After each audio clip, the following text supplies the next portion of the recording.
সুপ্রভাত বন্ধুরা, কেমন আছো তোমরা সবাই? আশা করব তোমরা প্রত্যেকে খুব ভালো আছো আর সুস্থ আছো। আমিও ভালো আছি। তো আজ আমি তোমাদের সঙ্গে শেয়ার করতে চলেছি একটা ছোট্ট মিনি ব্লগ। আর আজকের মিনি ব্লগটা একটু অন্য ধরনেরই আজ হচ্ছে লোকনাথ বাবার তিরোধান দিবস। তো প্রত্যেক বছর এই দিনটা আমাদের বাড়িতে একটা ছোট করে পুজো আয়োজন করা হয়। তো এবছরও সেটা করা হয়েছে। তো সেটাই আমি তোমাদের সঙ্গে একটুখানি শেয়ার করব।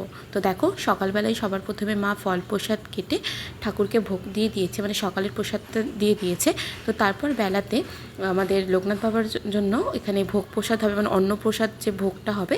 তো তার জন্য এখানে দেখো রান্নাবান্নার জোগাড় চলছে। মা আমি এখানে বসে পড়েছি দুপুরের ভোগটার জোগাড় করার জন্য। আর তারপরে সমস্ত রান্নার জোগাড় হয়ে যাবার পরে মা এখানে তো একে একে সমস্ত ভোগগুলো মানে রান্না করে নিচ্ছিল, যা যা রান্না হবে ভোগেতে। তো এখানে একে একে সমস্ত ভোগ রান্না করা হয়ে গেছে। তো চলো তোমাদের সঙ্গে সেটাই শেয়ার করি। তো দেখো, সবার প্রথমে এখানে হয়েছে খিচুড়ি, আর তার সঙ্গে এখানে আছে পায়েস, আর এখানে হয়েছে তোমার সামান্য 5 রকমের ভাজা, আর এটা হচ্ছে তোমার কাটোয়ার যে ডাঁটা হয় সে ডাঁটার চচ্চড়ি, আর তার সবশেষে আমের চাটনি। তো এটাই আমাদের হয়েছে। তো তারপরে এখানে ঠাকুরকে ভোগ দেওয়া হয়ে গেছে। আর একটা যেহেতু সময়ের মধ্যে এই দিনে দিতে হয়, তো সবার প্রথমে এখানে ঠাকুরকে ভোগটা দেওয়া হয়ে গেল। তো তারপর মা এখানে একে একে সমস্ত মানে পাড়ার সবাইকে যে প্রসাদ দেওয়া হবে, তো সেখানেই তোড়জোড় করছিল।